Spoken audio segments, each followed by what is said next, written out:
Hello everyone, welcome to maths biology. So हमारी जो नई वीडियो सीरीज चल रही है जिसमें मैं class 10th NCERT book reading कर रहा हूँ फिजिक्स। उसमें हमने जो चैप्टर स्टार्ट किया लाइट, रिफ्लेक्शन एंड रिफ्रैक्शन, उसमें 4 वीडियोस हो चुके हैं जिसमें मैं इनिशियली जो है all all about how to study, how to read the book, उसके बारे में मैंने डिस्कशन किया था। उसके बाद सेकंड वीडियोस में आने के बाद मैंने सिलेबस डिस्कस किया था, लाइट रिफ्लेक्शन एंड रिफ्रैक्शन का। उसके बाद फिर मैं 2 वीडियोज़ में मैंने अभी ज़्यादा कुछ नहीं बताया, बस लाइट क्या होता है, इम्पोर्टेंस ऑफ लाइट, कैसे किसी चीज़ को देख पाते हैं, स्पेक्ट्रम ऑफ लाइट मैंने डिस्कस किया था। वो अगर आप जैसे उससे क्वेश्चन्स आ सकते हैं ओलंपियाड्स, ठीक है? तो आप उसको थोड़ा-सा देख लीजिएगा। और क्यों लाइट के अलावा भी रेडिएशन होता है, जो आँखों को हमारी आँखों से नहीं देख पाती, तो उसको मैंने डिस्कस किया था, ठीक है? उसके बाद आया था कि reflection of light from the plane mirror, और लॉज ऑफ रिफ्लेक्शन जो थे, 2 लॉज थे वो डिस्कस किया था, और ये डायग्राम उसमें बताया था, ठीक है? तो अब हम आएँगे मेन टॉपिक इस पार्ट का, इस चैप्टर का, जो है reflection from the spherical mirror. Okay? अब हम उसको स्टार्ट करेंगे, तो चलते हैं। सो अब हम स्फेरिकल मिरर को पहले देखेंगे, रिफ्लेक्शन स्टार्ट करेंगे उससे पहले स्फेरिकल मिरर को देखते हैं कि क्या-क्या स्फेरिकल मिरर होता है, स्फेरिकल मिरर कैसे बनता है, ठीक है?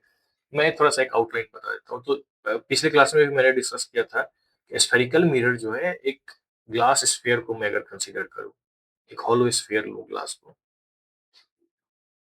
ठीक है? इस टाइप का स्फीयर है, ठीक है? स्फीयर स्फीयर है। इसको अगर मैं कहीं से भी अगर कट कर लूँ, ठीक है?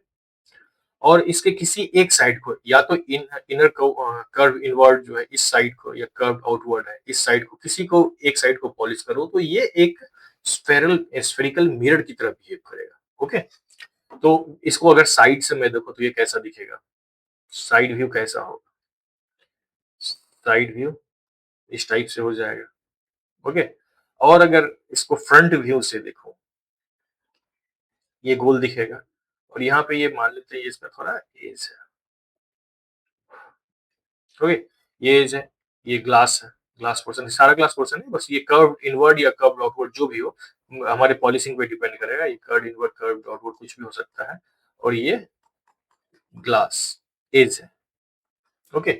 तो ये हो गया, ये पार्ट जो होगा। अब इसी में मैं अगर इस साइड से पॉलिश कर दूं, कर्व्ड इनवर्ड से, ठीक है, तो ये क्या कहलाएगा, ये बाहर की तरफ, जिसमें स्फेरिकल रिफ्लेक्टिंग सरफेस हो, बाहर की तरफ निकला हो, इसको बोलेंगे कॉन्वेक्स।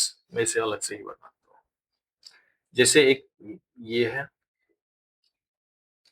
इसको मैं यहाँ पे ये जो लाइन में दिखा रहा हूँ, इसका मतलब ये पॉलिश्ड पार्ट है। इस लाइन को दिखाने का मतलब है कि ये पॉलिश्ड सरफेस है। ओके? ये पॉलिश्ड सरफेस है, और ये शाइनी सरफेस है। हम्म, ये जो है ये शाइनी सरफेस है। ओके? इधर से लाइट आएगा, इस पे रिफ्लेक्ट होगा, तो ये कर्व्ड आउटवर्ड हो गया, कर्व्ड आउटवर्ड। ओके? तो इसको बोलेंगे हम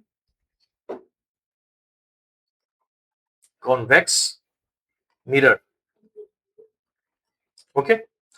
अब जो है हम क्या करते हैं, पॉलिश डिफरेंट साइड से करते हैं। इसको मैं इधर उल्टा कर दे रहा हूँ, इसे मैं कलर सेम करता हूँ। ओके? ये उल्टा कर दिया। अब मैं पॉलिश जो कर्व्ड आउटवर्ड था, ये इसे मैंने उल्टा किया है, इस साइड से कर दो, ठीक है? ये कर्व्ड इनवर्ड हो गया। तो अब जो ये होगा, लाइट इधर से आएगा, कर्व्ड इनवर्ड है, तो ये कहलाएगा कॉनकेव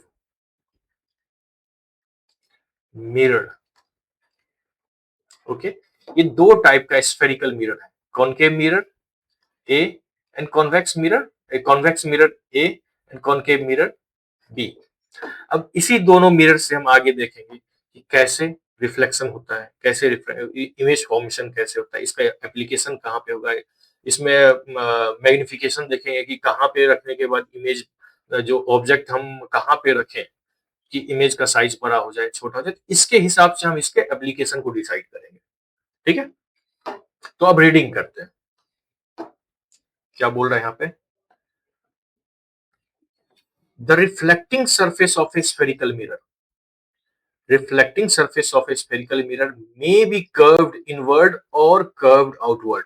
curved inward या कर्व्ड आउटवर्ड, ये आउटवर्ड है, कर्व बाहर की तरफ मुड़ा हुआ है। रिफ्लेक्टिंग सरफेस जो है मेरा कर्व बाहर की तरफ है, या कर्व्ड इनवर्ड है, अंदर की तरफ धंसा हुआ है। ठीक है, reflecting surface. A spherical mirror whose reflecting surface is curved inward,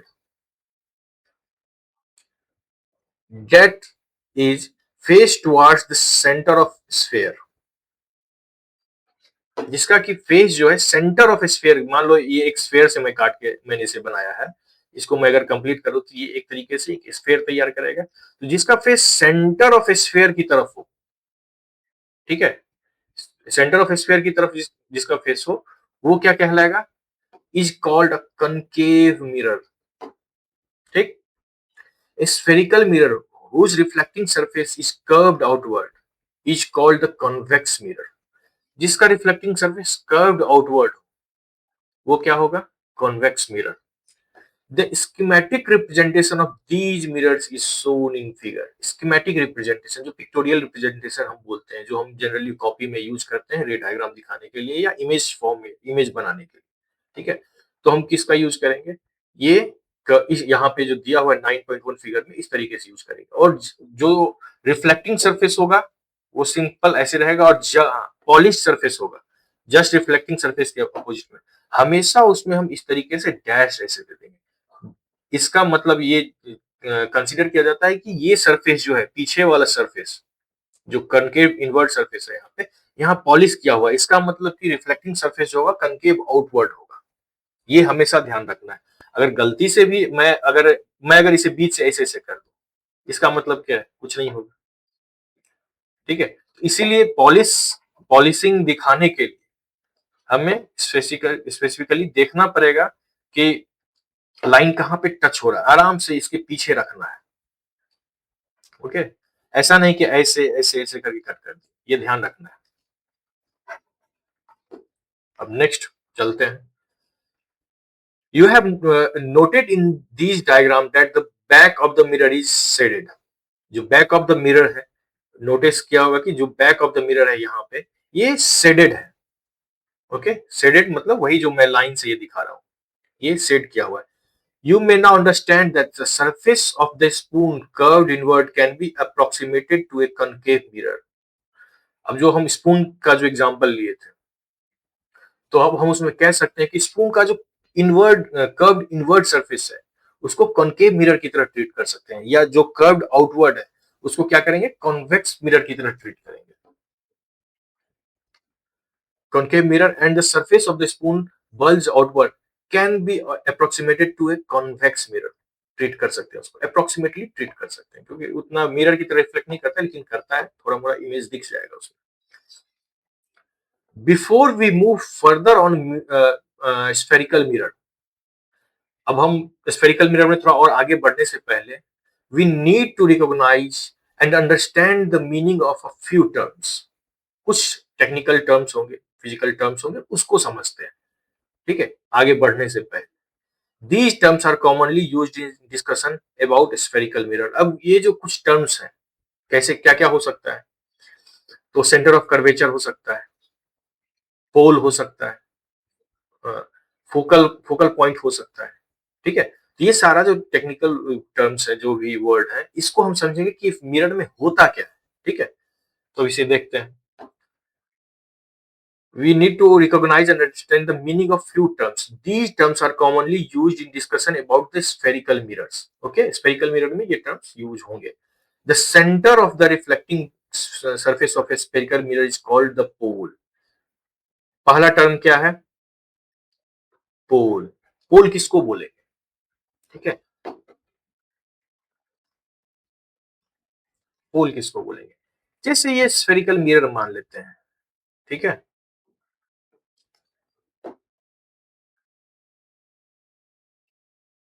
ये कौन सा मिरर है? Concave mirror. ठीक है, अब एक कॉन्वेक्स मिरर बनाते हैं। और एक प्लेन मिरर बनाते हैं। ठीक है, कॉन्वेक्स मिरर में कॉनकेव इनवर्ट साइड से शेड होगा, और प्लेन मिरर में तो किधर भी कर दें अपोजिट सरफेस रिफ्लेक्टिंग हो जाएगा। ठीक है, पोल क्या होता है, अभी इसमें पोल दिखाते हैं। पोल होता है जो ये रिफ्लेक्टिंग सरफेस है, यहां से यहां तक जो मेरा रिफ्लेक्टिंग सरफेस है, इसका जो सेंट्रल पॉइंट होगा, ये यहाँ पे, ये यहाँ पे, इसको हम पोल बोलेंगे। और ये पी, ये जो पॉइंट है, ये पॉइंट सेंटर के पास जो पॉइंट है, इसको हम पोल बोलेंगे। ठीक है, और उसको पी से रिप्रेजेंट करेंगे। ठीक, अब आगे बढ़ते हैं। It lies on the surface of the mirror, ये सरफेस ऑफ द मिरर पे लाई करता है। ये जो सरफेस है इसके मिरर पे, यहां पे लाई करेगा। यहां पोल नहीं दिखाएंगे, यहां जो सरफेस है ना, यहां पे पोल दिखाएंगे। ठीक है, the pole is usually represented by the letter capital P. जो कैपिटल पी जो है, उससे हम पोल को रिप्रेजेंट करते हैं। अब आगे क्या है, the reflecting surface of A spherical mirror forms a part of forms a part of sphere. क्या है इसका मतलब, the reflecting surface of spherical mirror, reflecting surface जो स्फेरिकल मिरर का है, क्या फॉर्म करता है, पार्ट ऑफ स्फीयर, स्फीयर का पार्ट फॉर्म करता है। ठीक है, this sphere has a centre, इस स्फीयर का अपना एक सेंटर होगा। कहां से होता है, ये एक स्फीयर है, इससे काट के मैंने बताया था। ठीक है, एक स्फीयर है तो इसका एक रेडियस होगा, ये सेंटर होगा, और इसका एक अपना एक रेडियस होगा। ठीक है, तो ये जो कटेगा, ये स्फेरिकल पार्ट जो इसका काटा गया, तो इसका भी सेंटर तो यही होगा, स्फीयर का जो सेंटर होगा वही मेरा स्फेरिकल मिरर का सेंटर होगा। ठीक है, ओके, तो वही यहां पे बोल रहा है कि the reflecting surface of a spherical mirror forms a part of sphere. The sphere has a center, sphere के पास center होगा। This point is called the center of curvature. इस point को क्या बोलेंगे, center of curvature। पहला क्या है, pole, दूसरा क्या है,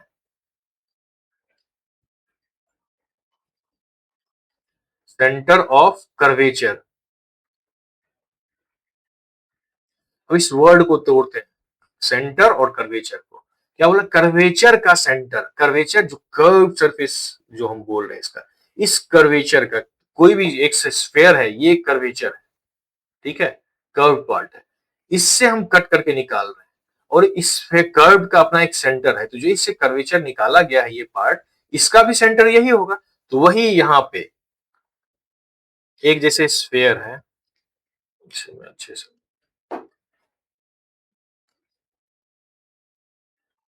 ओके, यहाँ पे पोल तो मैं पहले सेट कर चुका हूँ, जो जो टर्म आता जाएगा उसे मैं सेट करता जाऊंगा। ये पोल पहले यहाँ पे सेट कर दिया। कर्वेचर कहाँ पे होगा, यहाँ कहीं पे होगा, यहाँ से डिस्टेंस यहाँ कहीं पे होगा। क्योंकि अगर मैं इस पे एक कंपास रख के इसे गोल घुमाऊं, यहाँ से लू पेन और यहाँ पे पेन से लू, गोल घुमाओ तो ये सर्कल की तरफ फॉर्म करेगा। ठीक है, ये हो गया मेरा सेंटर ऑफ कर्वेचर, उसको रिप्रेजेंट करते हैं कैपिटल सी से। ओके, ये सेंटर ऑफ, सेम उसी में इसमें भी होगा। ये कॉनकेव मिरर, यहाँ ये कॉनकेव मिरर हो गया, कॉन्वेक्स कॉन्वेक्स मिरर के लिए भी वही होगा। ओके, प्लेन मिरर के लिए सेंटर ऑफ कर्वेचर कहाँ आता है, प्लेन मिरर के लिए सेंटर ऑफ कर्वेचर इंफिनिटी होता है। ये मैं बाद में डिस्कस करूंगा। ठीक है, जब मैं इसे, ये भी एक तरीके से हम इसको कंसीडर कर सकते हैं प्लेन मिरर को भी, कि एक स्फेरिकल मिरर है, लेकिन इसका जो सेंटर ऑफ कर्वेचर है वो इंफिनिटी पे है, इसीलिए ये प्लेन दिखता है। अगर मैं स्फेरिकल मिरर लू, बहुत बड़ा लू, जैसे अर्थ को ही कंसीडर करें, ठीक है, अगर उसके अर्थ का एक छोटा सा 1 मीटर स्क्वायर का एरिया मैं कट करूं, तो वो तो मुझे फ्लैट दिखता है, जैसे मैं जमीन पे हूं, है तो ये क्या है, एक बॉल है, स्फेयर जो मेरा एक तरीके से अर्थ को एक कंसीडर करें गोल सा है। ठीक है, लेकिन जमीन पे जो हम चलते हैं तो क्या दिखता है, मुझे फ्लैट दिखता है ना, क्योंकि ये बहुत दूर पे जाके कर्व होता हुआ दिखता है। अर्थ से बाहर निकलेंगे तब ये कर्व होता हुआ दिखेगा। ठीक है, इसका मतलब क्या है कि जब हम अर्थ को एक तरीके से मान लेते हैं कि मेरा एक इनफाइनाइट रेडियस है, ठीक है, इस तरीके से कंसीडर करते हैं, नहीं उसका कुछ फिक्स रेडियस है।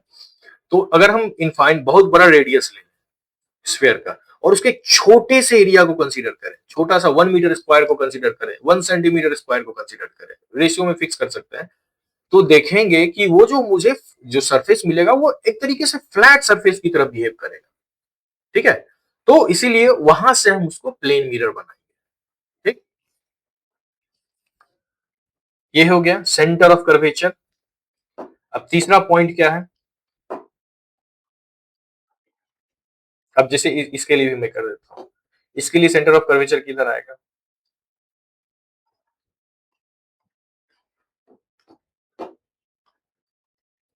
इधर कहीं होगा।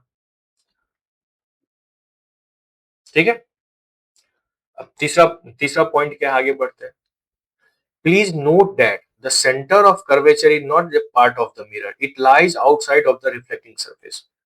ये नोट कर लें कि सेंटर ऑफ कर्वेचर कभी भी रिफ्लेक्टिंग सरफेस का पार्ट नहीं है, वो हमेशा जो है रिफ्लेक्टिंग सरफेस से बाहर लाई करता है। क्यों? क्योंकि मैं स्फेयर से कट कर रहा हूं, मैं बताया था कि एक होलो स्फेयर में अगर कंसीडर करूं तो ऑब्वियस सी बात है वो बीच में लाई करेगा, और बीच में लाई करेगा तो वहां पे तो रिफ्लेक्टिंग सरफेस है नहीं, तो वो हमेशा उसके सरफेस के बाहर ही लाई करेगा। ठीक है, it lies outside its reflecting surface. The center of curvature of a concave mirror lies in front of it. However, it lies behind the mirror in case of convex mirror. Okay? Concave mirror के सामने, concave mirror या अगर आप consider करें plane mirror, ठीक है, plane mirror या concave mirror कोई भी कंसीडर करें, तो सेंटर ऑफ कर्वेचर हमेशा उसके फ्रंट में लाई करता है। लेकिन कॉन्वेक्स के केस में इधर से लाइट आ रहा है तो रिफ्लेक्टिंग साइड के अपोजिट साइड में जो होता है उसका सेंटर ऑफ कर्वेचर लाई करता है। ठीक है, अब क्या है, it lies behind the mirror in case of convex mirror. You may note this in figure 9.2 A and B.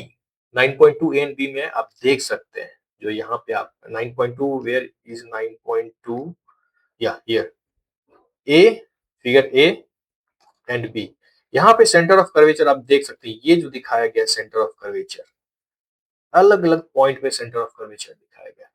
Concave mirror में फ्रंट में रहेगा, जिधर से लाइट आ रहा है उधर ही सेंटर ऑफ कर्वेचर लाई करेगा। कॉन्वेक्स मिरर में अपोजिट डायरेक्शन में सेंटर ऑफ कर्वेचर लाई करता है। ठीक, क्योंकि रिफ्लेक्टिंग सरफेस कॉन्केव आउटवर्ड है ना, तो सेंटर तो उसका अपोजिट डायरेक्शन में हो जाएगा। हम सरफेस को काटे और उसके अंदर में पॉलिश किए, एक है कि सरफेस को काटे और उसके बाहर में पॉलिश किए। ठीक है, तो इससे सेंटर ऑफ कर्वेचर का पोजीशन चेंज हो जा रहा है। अब कहाँ पे थे हम, हाँ, the radius of the sphere of which the reflecting surface of spherical mirror forms a part is called the radius of curvature. अब सेंटर ऑफ कर्वेचर तो हमने कर लिया, अब रेडियस क्या, रेडियस ऑफ कर्वेचर क्या होगा, इस कर्वे जो कर्वेचर से हम कट करके निकाल रहे हैं इसका रेडियस ऑफ क्या होगा, जो स्फेयर का रेडियस है आर, वही रेडियस ऑफ कर्वेचर होगा। तो वो डिस्टेंस क्या होगा सेंटर ऑफ कर्वेचर से, इसे भी लिख लीजिए। पहला क्या था, pole, centre of curvature, radius of curvature, इसको P से रिप्रेजेंट करते हैं, इसको C से रिप्रेजेंट करते हैं,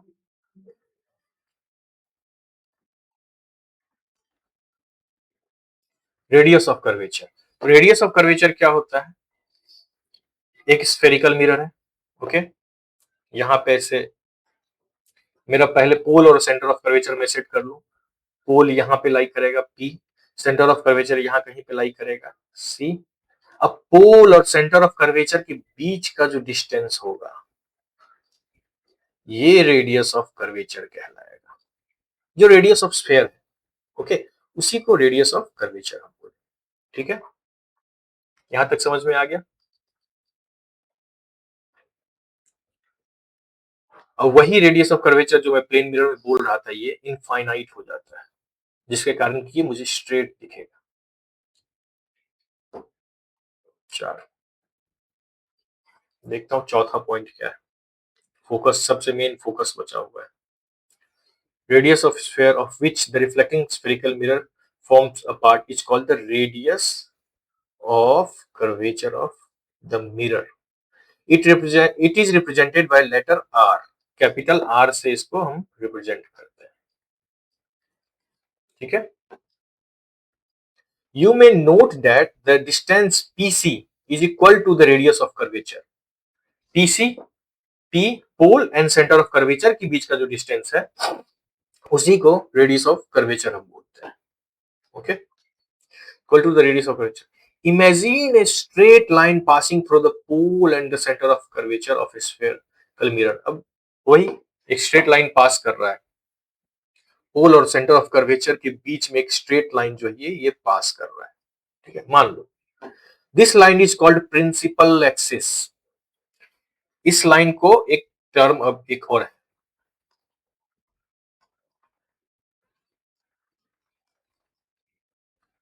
प्रिंसिपल एक्सिस, ठीक है. प्रिंसिपल एक्सिस क्या वो किसको बोल रहे हैं? एक मिरर है, एक पोल है, यहाँ पे पोल, यहाँ पे लाइन पहले ड्रॉ कर.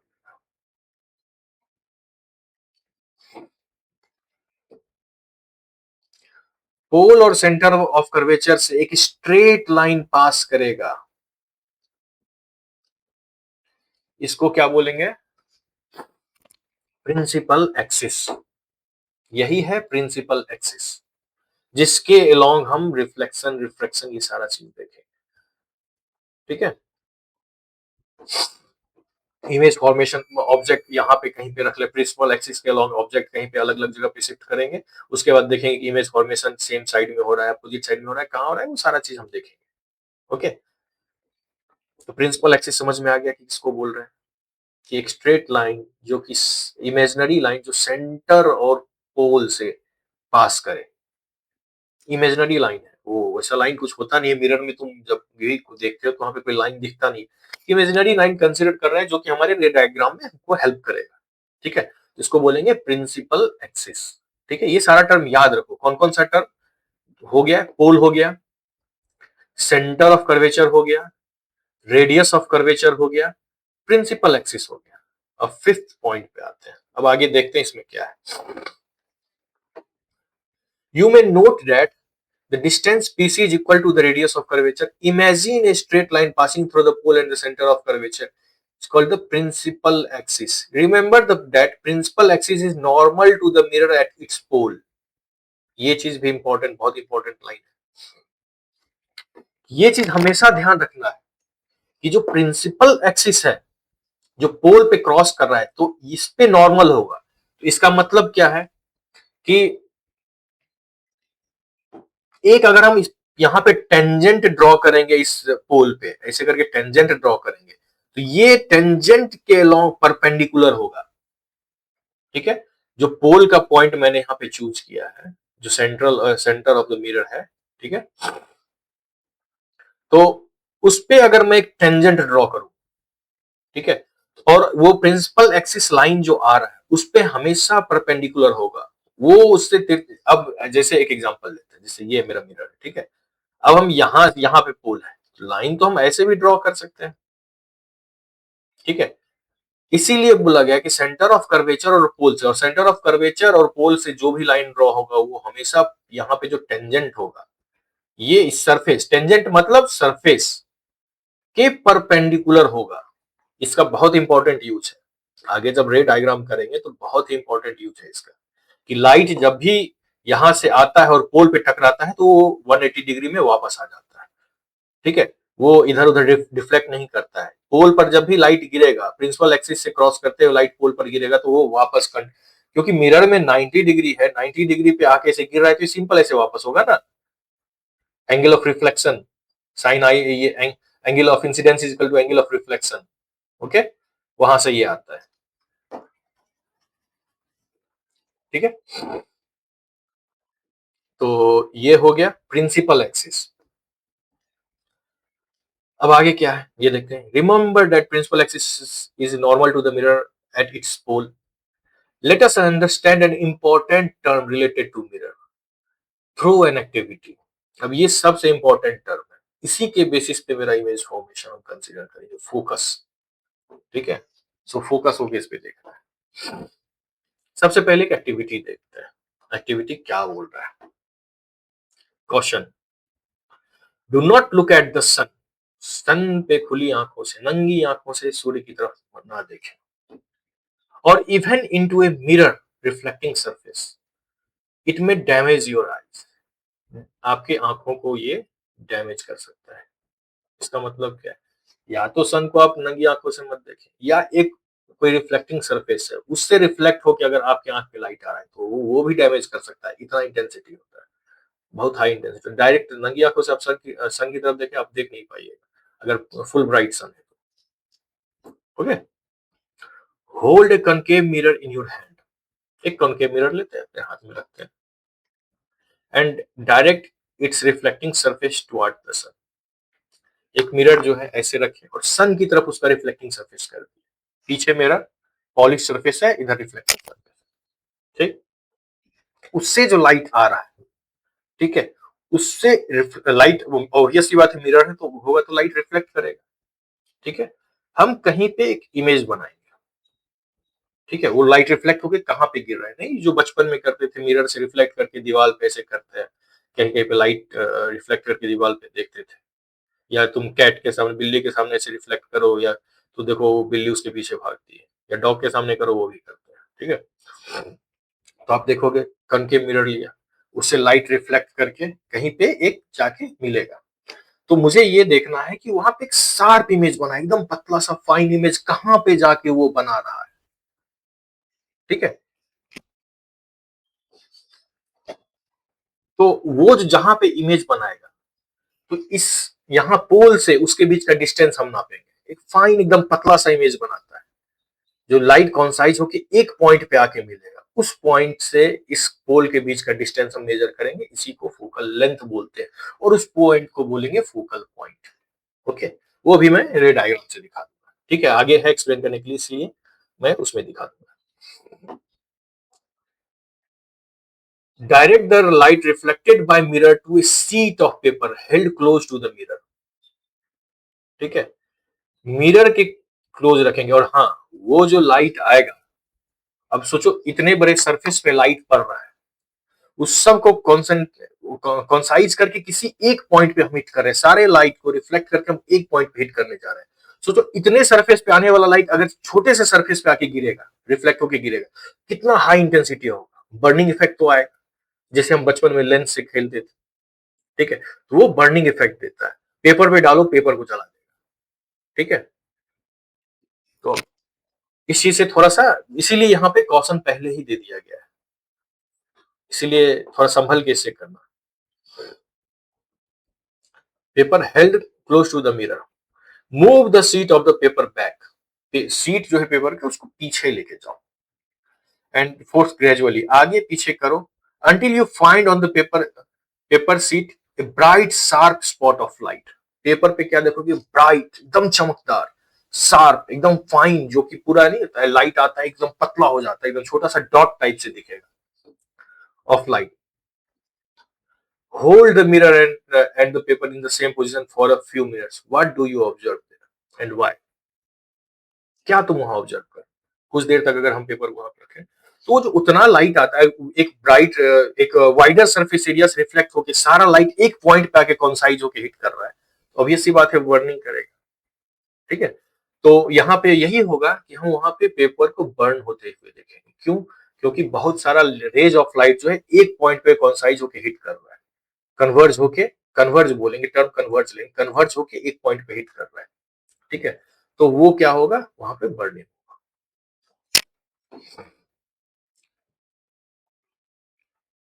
The paper at first begins to burn producing smoke. पहले क्या होगा, पेपर बर्न होगा और वहां पे स्मोकिंग स्टार्ट होगा। Eventually it may even catch fire, वहां पे आग भी पकड़ सकता है। Why does it burn? अब क्वेश्चन है कि क्यों। The light from the sun is converged at a point, जो सन से लाइट आ रहा है एक बड़े से सरफेस पे पड़ रहा था, एक मान लो कि छोटा सा 5 सेंटीमीटर रेडियस का जो है हम एक सरफेस लिए थे, कर्व सरफेस लिए थे। उस सरफेस में 5 सेंटीमीटर का जो एरिया होगा, उसमें उस एरिया में जो लाइट आ रहा था वो सब कॉन्साइज होके एकदम मिलीमीटर के रेंज में आके वो कॉन्साइज होके वहां पे हिट कर रहा है सारा रेंज। तो ऑब्वियस सी बात है कि बर्निंग होगा। ठीक है। Light from the sun is converge into a point, a sharp bright spot by the mirror. Converge करके एक पॉइंट पे, जैसे जैसे एक लेते हैं यहाँ पे। ठीक है। यहाँ पे सारे चीज को लिखते हैं पहले। क्या है? पहले क्या था? पोल। यहाँ पे सेंटर ऑफ कर्वेचर। ठीक है। अब सन है यहाँ पे, यहाँ से लाइट इस पे आ रहा है, बहुत सारा ऐसे से आ रहा है। ठीक है। यहाँ पे पड़ रहा है और यहाँ से रिफ्लेक्ट होके किसी एक पॉइंट पे जाके, जैसे रिफ्लेक्ट हो रहा है एक पॉइंट पे, जो भी लाइट आ रहा है सब रिफ्लेक्ट, हमको इस तरीके से पेपर को एडजस्ट कर रहे हैं। पहले मान लो पेपर को हम यहाँ पे रखें, पेपर को मान लो पहले मैं यहाँ पे रखा। ठीक है। तो क्या देखा कि ये ब्राइट एक वाइड एंगल बन रहा है, इस पेपर पे इतना चौड़ा इमेज बन रहा है। पेपर को मैं थोड़ा सा पीछे शिफ्ट किया, थोड़ा सा छोटा हो गया एरिया। फिर इसी को मैं थोड़ा और पीछे करता गया, इसे मैं थोड़ा सा और बड़ा,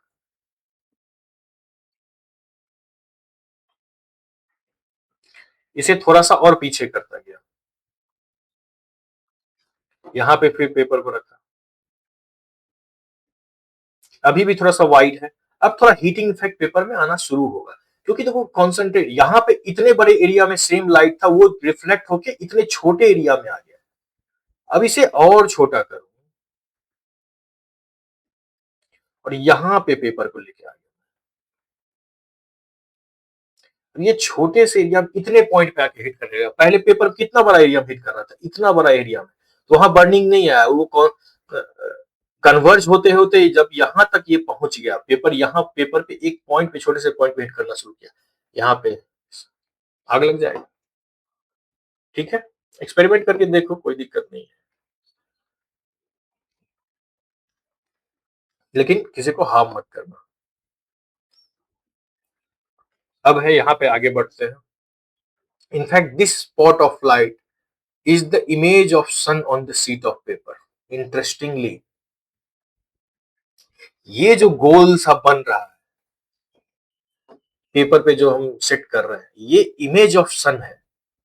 ठीक है। जो सन इतने दूर, इतने बड़े से एरिया में हमको दिख रहा है, वो इमेज ऑफ सन है। क्योंकि ब्राइट सन भी ब्राइट होता है, वहां पे भी वो ब्राइट स्पॉट तैयार हो रहा है, स्फेरिकल हो रहा है, सन भी स्फेरिकल रहता है, सर्कुलर रहता है। ठीक है। 2D में ले रहे हैं तो obvious सी बात है कि सर्कल ही दिखेगा। तो यहाँ पे जो एक पॉइंट पे मिल रहा है, ये इमेज ऑफ सन है। ठीक है। ये पॉइंट को दिमाग में रखना।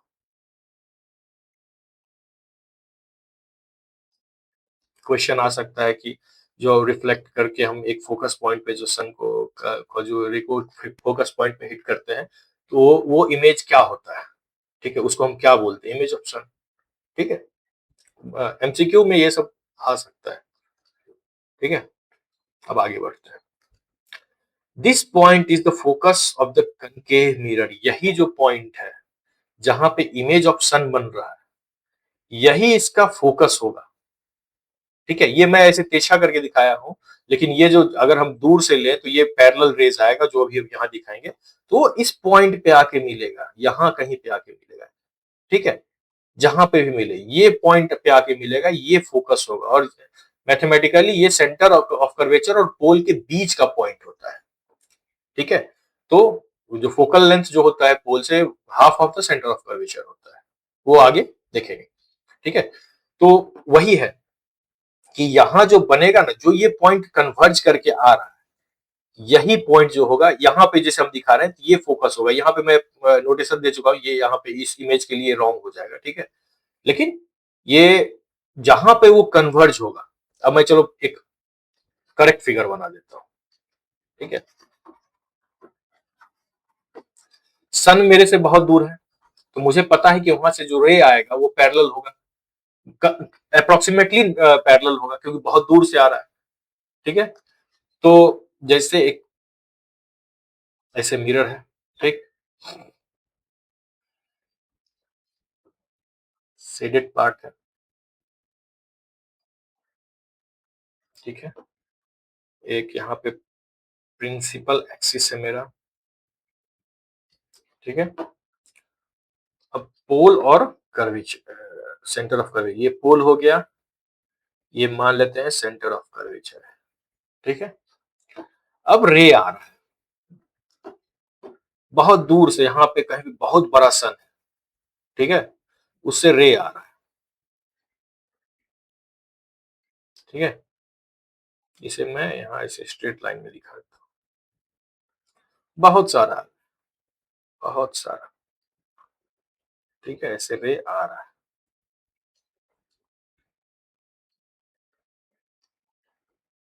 अब ये आ रहा है तो इधर कहीं कन्वर्ज होगा, रिफ्लेक्ट बैक होगा, रिफ्लेक्ट बैक होके जिस पॉइंट पे जाके ये सारा मिलेगा, जैसे ये मान लो ऐसे किया, यहाँ से रिफ्लेक्ट होके यहाँ पे गया, ये रिफ्लेक्ट होके फिर यहीं पे आएगा, पैरेलल ले है तो सारा रिफ्लेक्ट होके सेम पॉइंट पे जाएगा, और ये, तो ये जो पॉइंट होगा, एक पॉइंट पे आके सारा रिफ्लेक्ट होके मिलेगा, ये जो पॉइंट होगा जहां पे आके ये सारा मिला, इसी पॉइंट को हम फोकस बोलते हैं, और वही सन से जो आएगा, रिफ्लेक्टेड आ रहा है, रिफ्लेक्ट होके लाइट आ रहा है, और यहाँ पे हम पेपर रखेंगे तो यहीं पे जो वो इमेज बनेगा, सन का इमेज बनेगा, और पेपर जल जाएगा, क्योंकि हाई इंटेंसिटी लाइट होता है, ठीक है। उसको हम कन्वर्ज करके एक पॉइंट पे हिट कर रहे हैं, बहुत सारा लाइट आ रहा है, कन्वर्ज करके एक पॉइंट पे हिट कर रहे हैं, तो अभी ऐसी बात है जलाएगा, ठीक है। ये इमेज, इसको, इस इमेज को आप कंसीडर कर सकते हो। अब आगे बढ़ते हैं।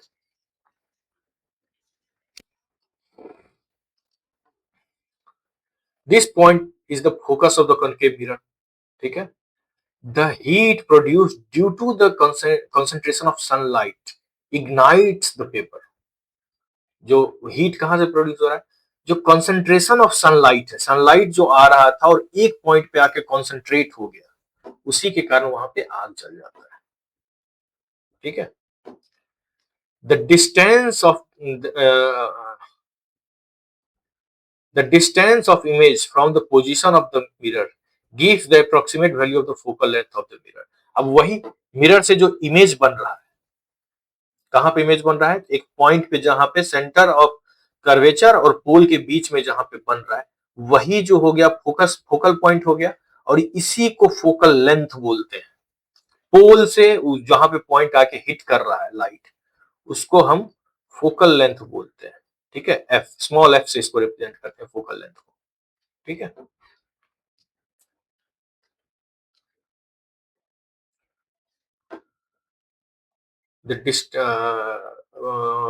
Focal length of the mirror, ये भी एक इंपॉर्टेंट पॉइंट है, प्रिंसिपल एक्सिस हो गया, फोकल लेंथ ले सकते हैं।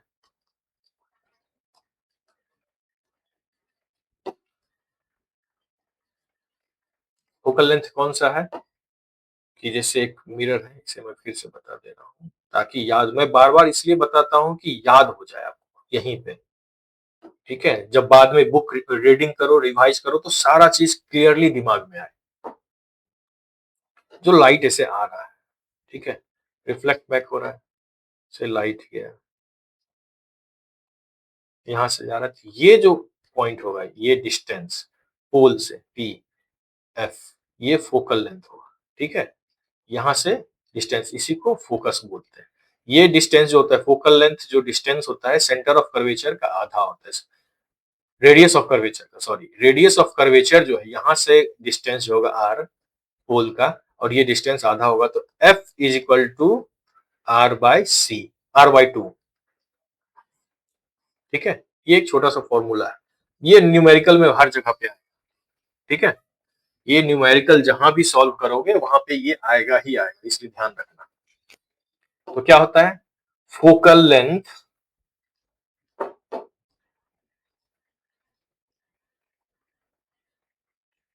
Is equal to radius of curvature by 2। और 2f इक्वल टू r, बस सिंपल सा है। ओके,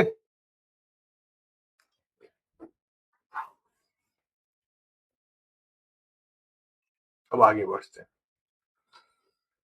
आगे क्या है?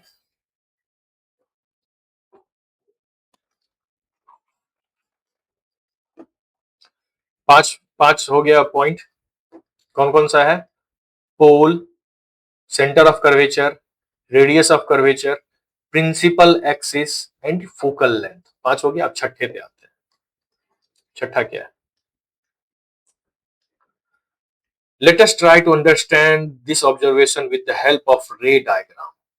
रे डायग्राम से हम इसे अंडरस्टैंड करने की कोशिश करते हैं। ठीक है, रे डायग्राम क्या? एक बस plain paper, pen and paper से एक लाइन बनाएंगे, रे बनाएंगे, जो भी मैंने दिखाया था, यहाँ दिखाया है यहाँ पे, उसी को रे डायग्राम बोलते हैं। यहाँ जो ये दिया हुआ है बुक में, इसी को रे डायग्राम बोलते हैं। रे को हम दिखा रहे हैं, incident ray, reflected ray.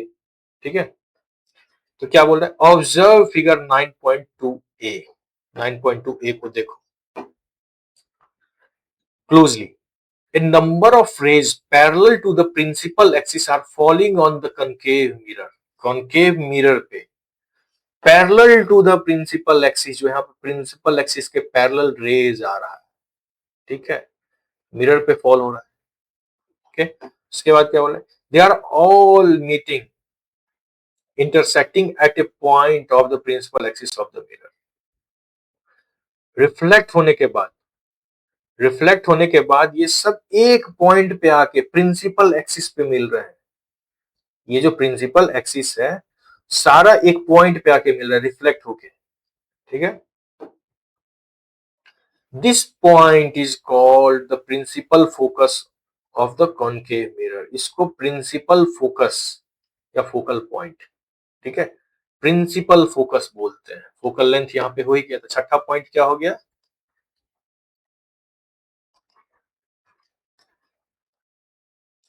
Principal focus. ठीक है, तो क्या है? इन ध्यान से याद रखना है, पैरेलल लाइंस जब साइनी सरफेस पे आके गिरता है, ठीक है, और पैरेलल किसके?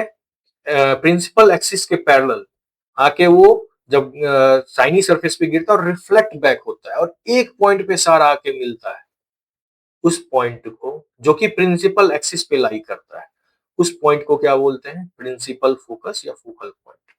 ठीक है, similarly observe figure 9.2 B. 9.2 B जो है, अब इसे ऑब्जर्व करो।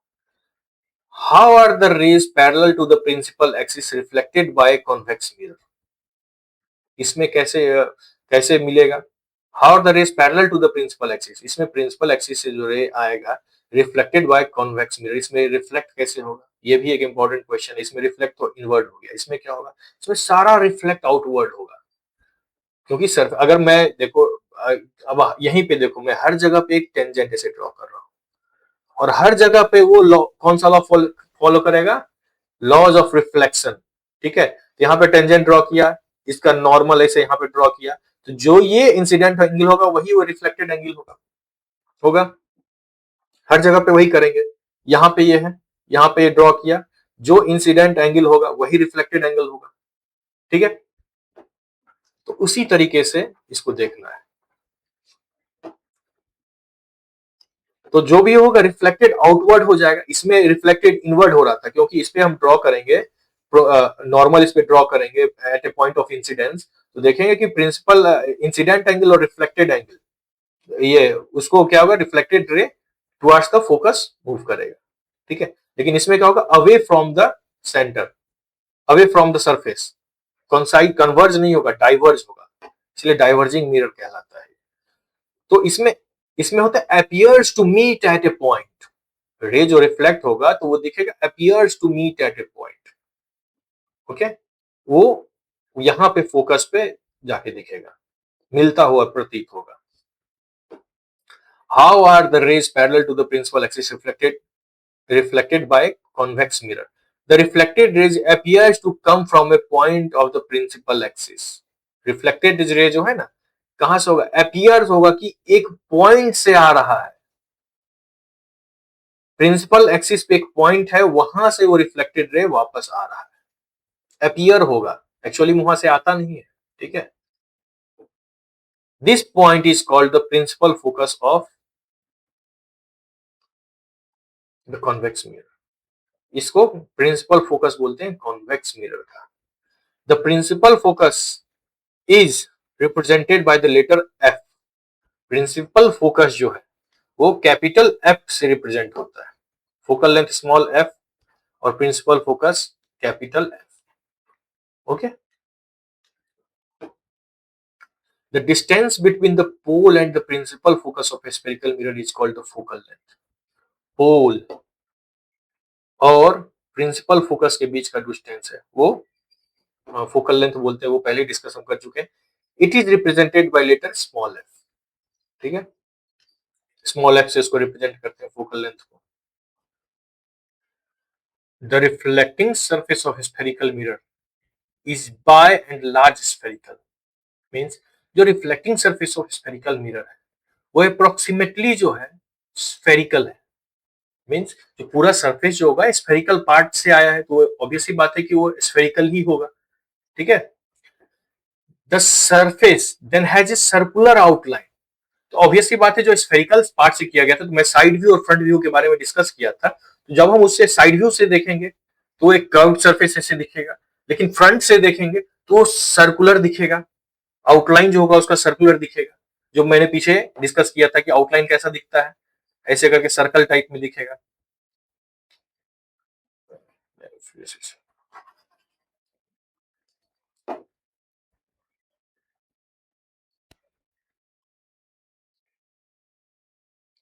तो ये जो आउटलाइन है ये मुझे सर्कुलर दिख रहा है, ठीक। The diameter of the reflecting surface of A spherical mirror is called its aperture, तो ये जो डायमीटर है, यहां से यहां जो डायमीटर आएगा रिफ्लेक्टिंग सरफेस का, इसी को हम क्या बोलते हैं, एपर्चर, ठीक है। तो इसमें इसमें जो इमेज है, इमेज में कैसे दिखेगा, ये जो मिरर है इस तरीके से मान लो हम मिरर बना रहे हैं, इसमें क्या होगा, यहां से यहां के बीच का जो डिस्टेंस होगा, मान लो इसे m और इसे n मान लेते हैं, तो इस दोनों के बीच का जो डिस्टेंस होगा ये एपर्चर कहलाएगा, okay. We shall consider in our discussion only such spherical mirrors whose aperture is much smaller than its radius of curvature. तो इसका radius of curvature है r, radius of curvature से ये aperture का length बहुत ही small होना चाहिए, ठीक है, वेरी वेरी स्मॉल देन, नहीं तो इससे कुछ कैलकुलेशन एरर में थोड़ा सा एरर आता है, पैरेलक्स इफेक्ट, ये सब सारा चीज आप आगे देखोगे जब आगे पढ़ोगे तो हायर स्टडीज में, और आगे अगर होगा तो मैं डिस्कस कर लूंगा, ठीक है। लेकिन उससे थोड़ा सा एरर आता है कैलकुलेशन, फॉर्मूला कैलकुलेशन करने में, इसमें थोड़ा सा इशू आता है, ठीक है। इसलिए हमेशा ये अप्रोक्सीमेशन है कि एपर्चर को हम हमेशा रेडियस ऑफ कर्वेचर से छोटा ही रखते हैं, बहुत छोटा रखते हैं, ठीक है। इसका इसका सिंपल सा कहने का मतलब है कि जो हम मिरर कंसीडर करेंगे वो बड़े से स्फीयर को काट के छोटा सा एरिया लेंगे, ठीक है, उसका हम मिरर बनाएंगे, ठीक है। एक बड़ा सा स्फीयर लेंगे, उसका बस छोटा सा एरिया कट करेंगे, okay. Is there a relationship between the radius of curvature R and focal length, पहले ही मैं बता चुका हूं, r is equal to 2f, ठीक है। Is there a relationship between the radius of curvature r and the focal length f, क्या कोई रिलेशन है radius of curvature capital R and focal length small f में, of a spherical mirror, spherical mirror के, for spherical mirrors of small aperture, जो spherical mirror होता है small aperture का, the radius of curvature is found to be equal to twice the focal length. Small aperture, ये बहुत ही important strong point है, for spherical mirror of small aperture, अगर बड़ा लेंगे तो प्रॉब्लम आ जाएगा, ये चीज ध्यान रखना है, ठीक है। इसीलिए for spherical mirror of small aperture the radius of curvature is found to be equal to twice the focal length, जो फोकल लेंथ होगा f, इससे क्या होगा, रेडियस ऑफ कर्वेचर ट्वाइस होगा, तो c बाय 2 हो जाएगा। For small curvature aperture length, हमेशा याद रखना कि सेंटर ऑफ कर्वेचर से रेडियस ऑफ कर्वेचर से एपर्चर जब बहुत छोटा होगा तब ये फॉर्मूला हमेशा मोस्टली वैलिड होता है। अप्रोक्सीमेटली ही बोलते हैं लेकिन लगभग बराबर होता है, ठीक है। Twice of the length, we put this as r is equal to 2f, इसीलिए हम इसको r is equal to 2f लेके चलते हैं, ठीक है। इसको r is equal to 2f मानते हैं। This implies that principal focus of a spherical mirror lies midway between the pole and the center of curvature. इसका मतलब क्या है कि जो फोकस है कहां पे लाई करता है, midway in between the pole and the center of curvature। इसका मतलब यहां कहीं पे ये फोकस लाई करेगा, ठीक है, between pole and the center of curvature। यहां तक आ गया। तो इसमें हम पांच पांच टॉप मोस्टली पांच इंपॉर्टेंट टर्म्स के बारे में समझे। कौन कौन सा था? सबसे पहला क्या था? पोल, सबसे पहला पोल, ठीक है। Centre of curvature, radius of curvature, ठीक है। प्रिंसिपल एक्सिस क्या होता है, फोकल लेंथ क्या होता है, प्रिंसिपल फोकस क्या होता है, ठीक है। इतना तो हो गया। अब दूसरा चीज क्या है, एपर्चर हम क्यों स्मॉल रखते हैं? एपर्चर को हमेशा रेडियस ऑफ कर्वेचर से छोटा रहना चाहिए, ठीक है। तभी जाके ये जो होगा centre of curvature is equal to 2f का रिलेशन आए, नहीं तो थोड़ा एरर आ जाता है, तो मैथमेटिकल कैलकुलेशन में दिक्कत होने लगता है। ये इसलिए हम अप्रोक्सीमेटली इतना इसको सेट कर लेते हैं, उसके बाद हम ये कैलकुलेट करते हैं, ठीक।